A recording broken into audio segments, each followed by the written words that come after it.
not far from Moscow, by his faithful friend Joseph Stalin.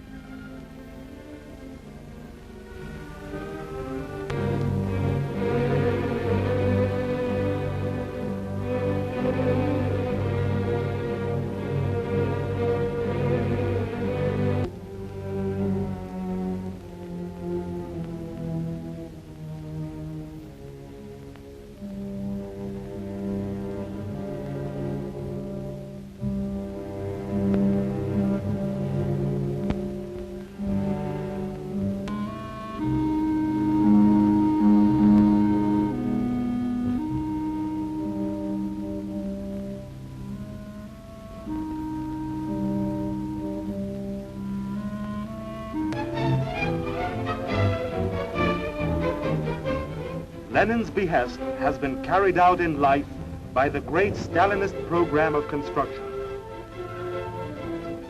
These were the beginnings. People come to Moscow, to Stalin in the Kremlin, to share their joys with him and bring news of their achievements in creative labor. The fountainhead of the Soviet Union's might is the great friendship of the peoples inhabiting the country.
Kremlin, the envoys of the Soviet people manage affairs of state on the basis of the most democratic constitution.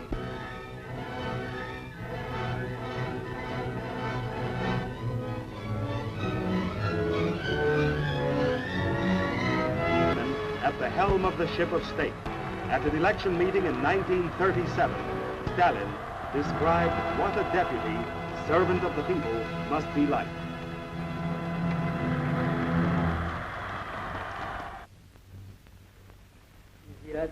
Народ должен требовать от своих депутатов, чтобы они оставались на высоте своих задач,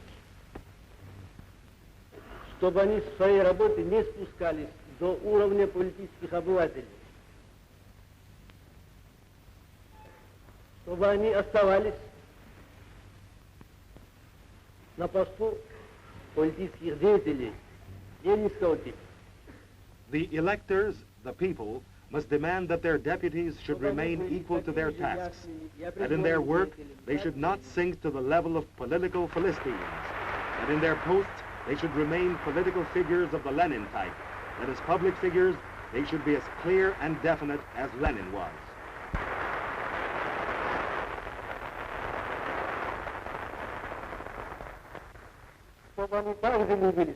That they should love their people as Lenin did.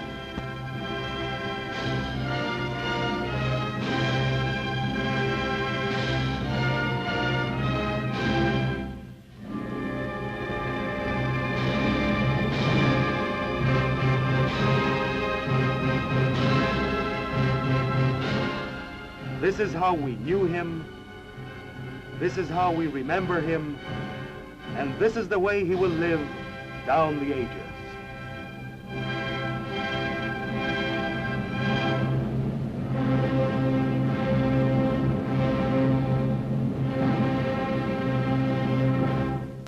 In 1912, on instructions from Lenin and at Stalin's initiative, the Bolshevik workers' newspaper Pravda, which means truth, began to be published in St. Petersburg on a mass scale.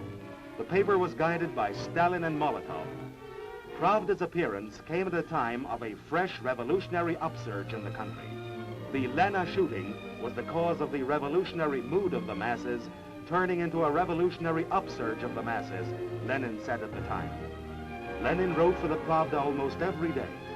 Because of the persecution by the Tsarist government, the Pravda had to change its name frequently.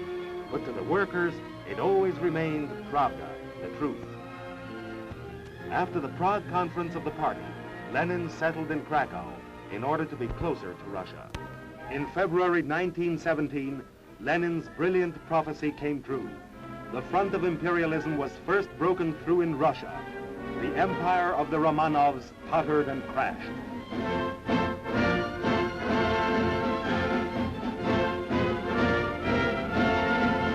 All of Russia was in a turmoil. Everywhere life was uprooted. It churned and seethed as though in some giant boiler. A human sea, joyous and wrathful, overflowed onto the city streets in mighty demonstrations. The revolutionary fire of the masses was finally unleashed.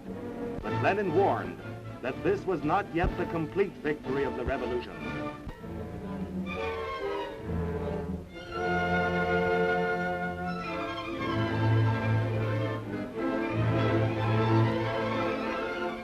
Stalin left to meet Lenin.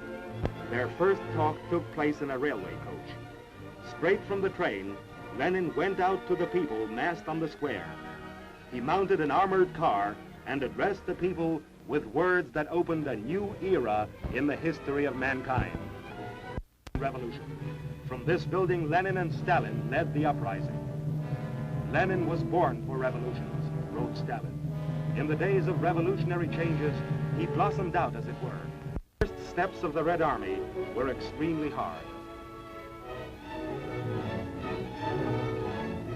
There was a shortage of everything: arms, equipment, and commanders. And so commanders were advanced from the ranks of the people. This was truly a...